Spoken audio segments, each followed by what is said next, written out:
गर्मी में घर आई 5 चटोरी ननंद।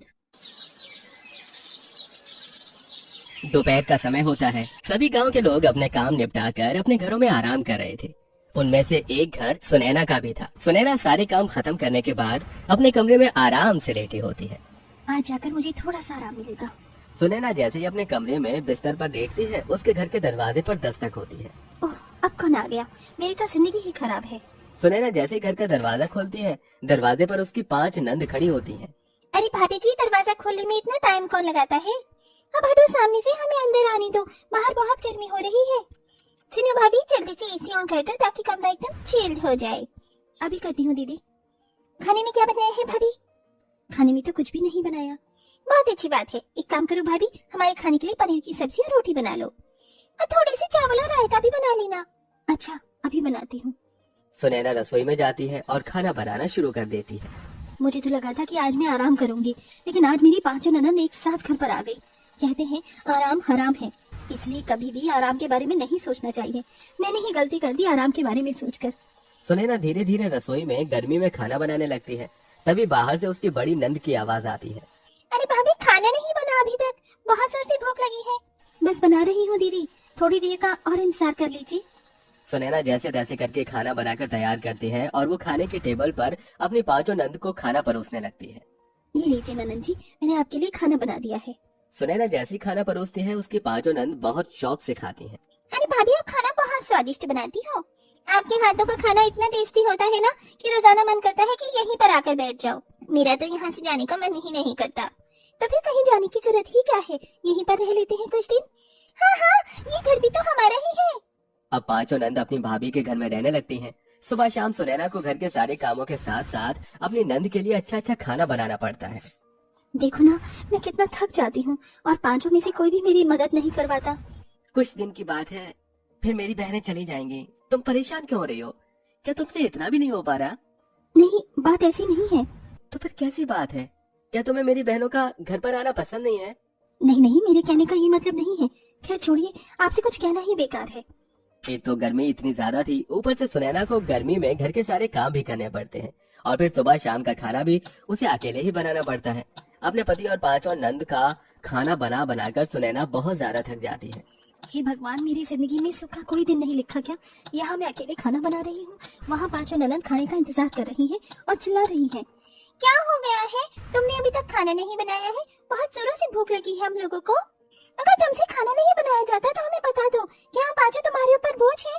नहीं दीदी, आप ये कैसी बातें कर रही हो? आप मेरे ऊपर भला बोझ कैसे हो सकती हो? आप तो मेरी 5 ननद हो। बस थोड़ा सा समय दीजिए, अभी बनाकर ला रही हूँ सबके लिए खाना।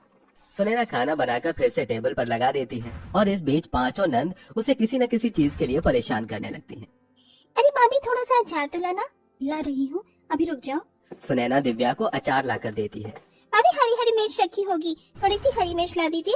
जब तक तीखापन ना आए तो मुझे खाना खाने में मजा नहीं आता। अभी लाकर दे रही हूँ। सुनैना अपनी नंद को मिर्ची लाकर देती है। तभी गीता कहती है, भाभी तुमने सलाद नहीं बनाई? चलिए थोड़ी सी सलाद बना लीजिए। सलाद के बिना मुझे खाना बिल्कुल अच्छा नहीं लगता। अभी लाकर देती हूँ। सुनैना रसोई में आती है और सभी के लिए सलाद बनाना शुरू कर देती है। सलाद बनाते बनाते वो अपने आप से कहती है, आखिर कब तक मेरी 5 ननद मेरी छाती पर ही बैठी रहेंगी? 5 की शादी हो चुकी है, उन्हें अपना घर देखना चाहिए, ना कि यहाँ आकर हमें परेशान करना चाहिए। उनके आने के बाद तो मैं मयंक जी के साथ थोड़ा सा समय भी नहीं बिता पाती हूँ। सारा समय मेरा गर्मी में यहाँ किचन के अंदर ही चला जाता है। सुनैना खुद से ये सब कहने के बाद सलाद काट के अपनी नंद को दे आती है, जिसके बाद सुनैना खुद भी खाना परोसकर खाने के लिए जाने वाली होती है।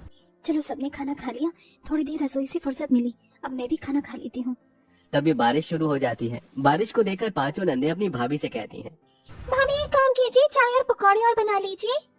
बारिश में चाय पकौड़े खाने का तो मजा ही अलग है। ठीक है, अभी बना कर लाती हूँ। सुनैना रसोई में जाती है। उसे बहुत तेज भूख लग रही थी, लेकिन अपनी नंद के चलते उसे अब अपना खाना छोड़कर उनके लिए चाय पकौड़े बनाने पड़ते हैं। अब तो हद ही हो गई मेरी भुक्कड़ ननद की। अरे इतना खाना खाने के बाद पता नहीं इनका खाना कहाँ चला जाता है, जो हर थोड़ी देर में मुझे रसोई में कुछ न कुछ बनाने के लिए भेज देती हैं। पकौड़े बनाते बनाते बेचारी सुनैना को बहुत ज्यादा पसीने आने लगते हैं।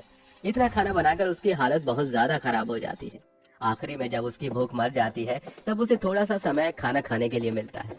अब क्या खाना खाऊंगी? अब तो खाने खाने का समय ही निकल गया। सुनैना बहुत ज्यादा उदास थी। वो चाहती थी कि अगर उसकी नंद उसके घर रुकने आई है तो उसके पांचों नंद उसका काम में भी हाथ बटाएं, लेकिन कोई एक काम करने को तैयार नहीं थी। इसी के चलते सुनैना घर छोड़कर अपने मायके जाने का फैसला करती है। बस बहुत हुआ, इस घर में मेरी कोई जिंदगी नहीं है। मैं आज ही अपने मायके चली जाऊंगी, कम से कम वहाँ कुछ दिन आराम की जिंदगी तो जीऊंगी।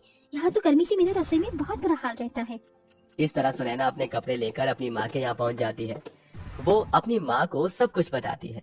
बेटी, तूने मुझे पहले क्यों नहीं बताया? तूने बताया होता तो मैं सारी बातें तेरे पति को बता देती। नहीं माँ, ऐसा नहीं करना आप। मेरी कोई भी बात मेरे पति को मत बताना। इस तरह ममता का मुंह चुप हो जाता है। इधर सुनैना कुछ दिन अपनी माँ के पास आराम से रह रही थी, तो उधर पांचों नंद अपनी भाभी के जाने के बाद जब अपने ससुराल पहुँचती हैं तो उनके ससुराल वाले उन्हें घर से निकाल देते हैं।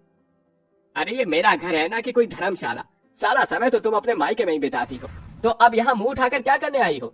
जाओ, चली जाओ यहाँ से, इस घर में तुम्हारी कोई जगह नहीं है। विवेक गीता को ऐसा कहकर घर से निकालने के लिए कह देता है। इसी के चलते गीता की बाकी चारों बहनों को भी घर से निकाल दिया जाता है। वो पांचों वापस अपने भाई के घर लौट आती हैं। ये सब हमारी ही गलती है। खैर, अब क्या कर सकते हैं, अब हम पांचों यही अपने भाई के घर में ही रहेंगे। इस तरह पांचों नंद अब अपने भाई के घर में रहने लगती हैं और साथ में उन्हें घर के सारे काम भी करने पड़ते हैं, खाना भी बनाना पड़ता है। इतने सारे काम अकेले करते हुए उन्हें समझ आता है कि उनकी भाभी घर से अपने मायके क्यों गई हैं। हमारी वजह से ही हमारी भाभी अपने मायके चली गई। हमने उन्हें बहुत परेशान किया, अपनी हर एक फरमाइश उन्हें बताई। ये बेचारी इतनी गर्मी में काम करके कितना थक जाती होंगी। हाँ कृतिका, तुमने बिल्कुल सही कहा। अब हमें अपनी भाभी को वापस लेकर आना होगा। पांचों नंद अपनी भाभी के मायके जाकर उनसे माफी मांगती हैं। हमें माफ कर दो भाभी जी, हमसे बहुत बड़ी गलती हो गई। हमें आपके बारे में थोड़ा बहुत तो सोचना चाहिए था, लेकिन हमने जरा भी नहीं सोचा। आज के बाद हम ऐसा कभी नहीं करेंगे। ऊपर से हमारे पतियों ने हम पांचों को घर से भी निकाल दिया। ये क्या बोल रही हो तुम पांचों? ऐसा कैसे हो सकता है कि तुम्हें तुम्हारे ससुराल वाले निकाल दे? भाभी, ये सब हमारी ही गलती है। हमें थोड़ा ध्यान देना चाहिए था, लेकिन हमने कोई ध्यान ही नहीं दिया। आज के बाद जब तक हम यहाँ पर हैं और यहाँ जब भी हम आएंगे तो हम आपका मिल बांट कर काम करवाएंगे। इस तरह पांचों नंद अपनी भाभी से वादा करती हैं और उन्हें खुशी खुशी वापस घर ले आती हैं। उसके बाद सुनैना उन पांचों के घर उनके ससुराल वालों से बात करती है और उन्हें उनके ससुराल खुशी खुशी भेज देती है।